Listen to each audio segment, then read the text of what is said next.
Hey guys, welcome to my YouTube channel 2 Shades. Today we are going to read NCERT of Biology, Class 12, Chapter 1, Reproduction in Organisms. So let's get started. Each and every organisms can live only for a certain period of time. The period from birth to the natural death of an organism represents its lifespan. Lifespan of a few organisms are given in figure 1.1. Several other organisms are drawn for which you should find out their lifespans and write in the spaces provided. Examine the lifespan of organism represented in the figure 1.1. Isn't it both interesting and intriguing to know that it may be short as few days or long as a few thousand years? Between these two extremes are in the lifespan of most other living organisms. You may note that lifespan of organisms are not necessarily correlated with their sizes. The sizes of crows and parrots are not very different yet. Their lifespans show a wide difference. Similarly, a mango tree has a much shorter lifespan as compared to the peepal tree. Whatever be the lifespan, death of every individual organism is a certainty. That is, no individual is immortal except single-celled organisms. Why do we say there is no natural death in single-celled organisms? Given this reality, have you ever wondered how vast number of plants and animal species have existed on Earth for several thousands of years? There must be some processes in the living organism that ensures this continuity. Yes, we are talking about reproduction, something that we take for granted. Reproduction is defined as the biological process in which an organism gives rise to young ones, offsprings, similar to itself. The offspring grows, mature, and in turn produces new offsprings. Thus, there is a cycle of birth, growth, and death. Reproduction enables the continuity of species generation after generation. You will study later in Chapter 5, Principle of Inheritance and Variation, how genetic variation is created and inherited during reproduction. There is a large diversity in the biological world, and each organism has evolved its own mechanism to multiply and produce offsprings. The organism's habitat, its internal physiology, and several other factors are collectively responsible for how it reproduces. Based on whether there is participation of one organism or two in the process of reproduction, it is of two types. When the offspring is produced by a single parent with or without the involvement of gamete formation, the reproduction is asexual. When two parents opposite sex participate in the reproductive process and also involve the fusion of male and female gamete, it is called sexual reproduction. Asexual reproduction. In this method, a single individual parent is capable of producing offsprings. As the result, the offsprings that are produced are not only identical to one another but are also exact copies of their parents. Are these offsprings likely to be genetically identical or different? The term clones is used to describe such morphologically and genetically similar individuals. Let us see how widespread asexual reproduction is among different groups of organisms. Asexual reproduction is common among single-celled organisms and in plants and animals with relatively simple organizations. In protists and monerans, the organisms or the parent cell divides by mitosis into two to give rise to a new individuals. Thus, in this organism, cell division is itself a mode of reproduction. Many single-celled organisms reproduce by binary fission, where a cell divides into two halves and each rapidly grows into adult. Example, amoeba and paramecia. In yeast, the cell division is unequal and small buds are produced that remain attached initially to the parent cell, which eventually get separated and mature into new yeast organisms cells. Under unfavorable condition, the amoeba withdraws its pseudopodia and secretes a three-layered hard covering of cyst around itself. This phenomena is termed as encystation. When favorable conditions return, the encysted amoeba divides by multiple fission and produces many minute amoeba or plasmodiophores. The cyst wall bursts out and the spores are liberated in the surrounding medium to grow up into many amoebae. This phenomena is known as sporulation. Members of kingdom, fungi and simple plants such as algae reproduces through special asexual reproductive structures. The most common of these structures are zoospores that usually are microscopic motile structures. Other common asexual reproductive structures are conidia, which is penicillium, buds, hydra and gammules sponge. You have learned about vegetative reproduction in plants in class 11. What do you think? Is vegetative reproduction also a type of asexual reproduction? Why do you say so? Is the term clone applicable to the offsprings formed by vegetative reproduction? While in animals and other simple organisms, the term asexual is used ambiguously, in plants, the term vegetative reproduction is frequently used. In plants, the unit of vegetative propagation such as runner, rhizome, sucker, tuber, offspread, bulb are all capable of giving rise to new offsprings. These structures are called vegetative propagules. Obviously, since the formation of these structures does not involve two parents, the process involved is asexual. In some organisms, if the body breaks into distinct species, fragments, each fragment grows into an adult capable of producing offsprings. Example, hydra. This is also a mode of asexual reproduction called fragmentation. You must have heard about the scourge of water bodies or about the terror of Bengal. This is nothing but the aquatic plant, water hyacinth, which is one of the most invasive weeds found growing wherever there is standing water. It drains oxygen from the water, which leads to the death of fishes. You will learn more about it in chapter 13 and 14.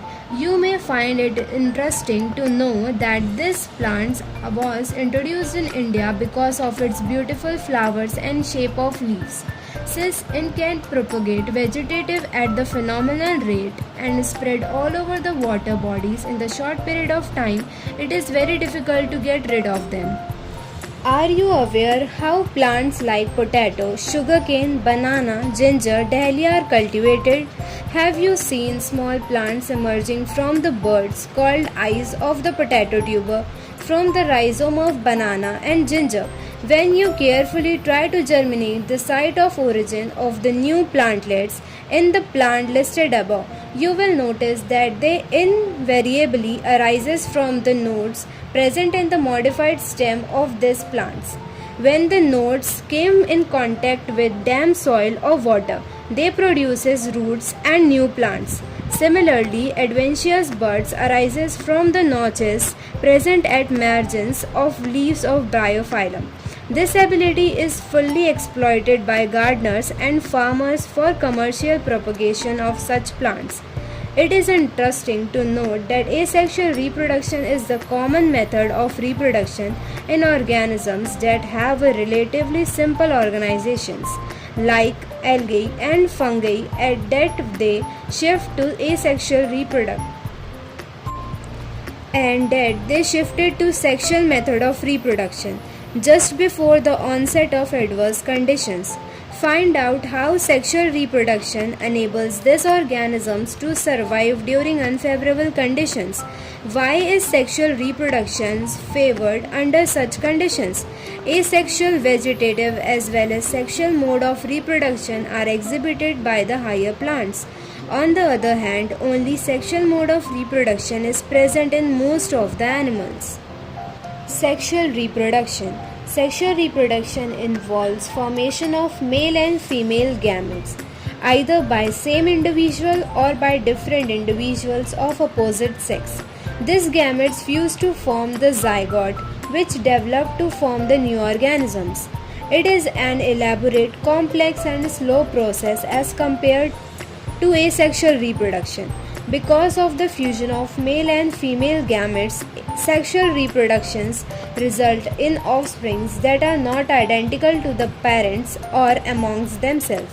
A study of diverse organisms, plants, animals, fungi showed that though they differ so greatly in external morphology, internal structure, and physiology, when it comes to sexual mode of reproduction, surprisingly they share a similar pattern.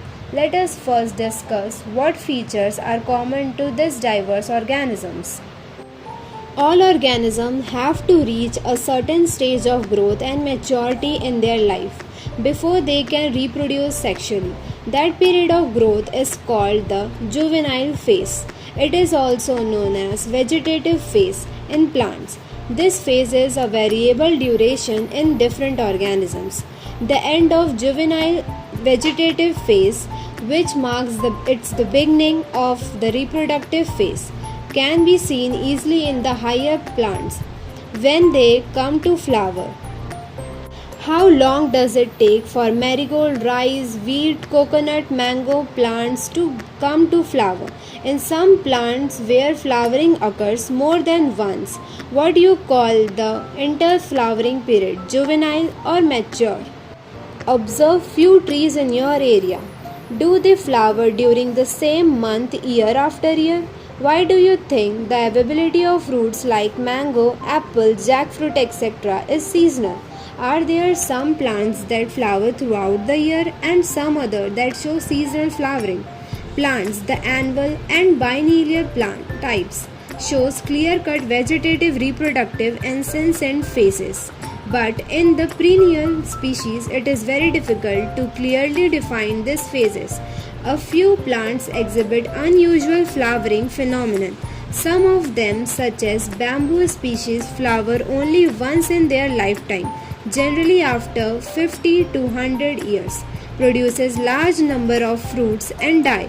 Another plant, Strobilanthes kunthiana, which is Neela Kuranji, flower once in 12 years, as many of you would know. These plants flowered during September to October 2006. Its mass flowering transformed large tracts of hilly areas in Kerala, Karnataka and Tamil Nadu into blue stretches and attached a large number of tourists. In animals, the juvenile phase is followed by morphological and physiological changes prior to active reproductive behavior. The reproductive phase is also of variable duration of different organisms. Can you list the changes seen in human beings that are indicative of reproductive maturity?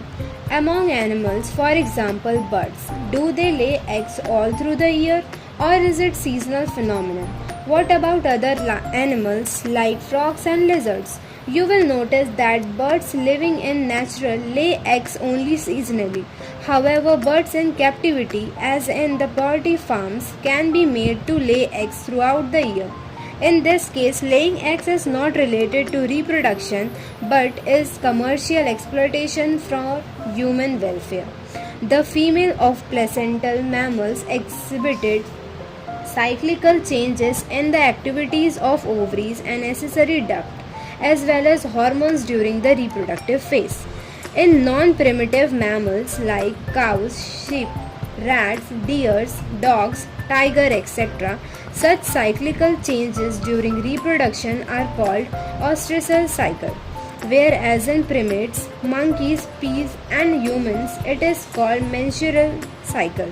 Many mammals, especially those living in natural wild conditions, exhibited such cycles only during favorable season in their reproductive phase and are therefore called seasonal breeders.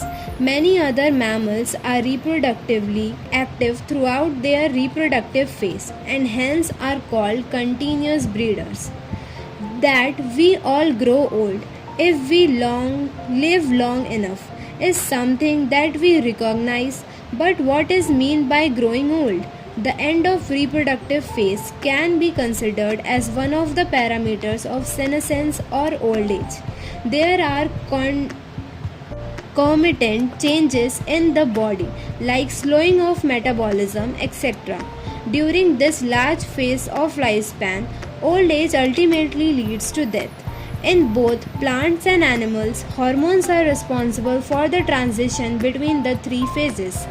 Interaction between hormones and certain environmental factors regulates the reproductive process and the associated behavioral expressions of organisms. Event in sexual reproduction. After attainment of maturity, all sexually reproducing organisms exhibit events and processes that have remarkable fundamental similarity, even though the structures associated with sexual reproductions are indeed very different. The events of sexual reproductions, though elaborate and complex, follow a regular sequence. Sexual reproduction is categorized by fusion or fertilization of the male and female gametes, the formation of zygote and embryogenesis. For convenience, these sequential events may be grouped into three distinct stages, namely the pre-fertilization, fertilization, and the post-fertilization events.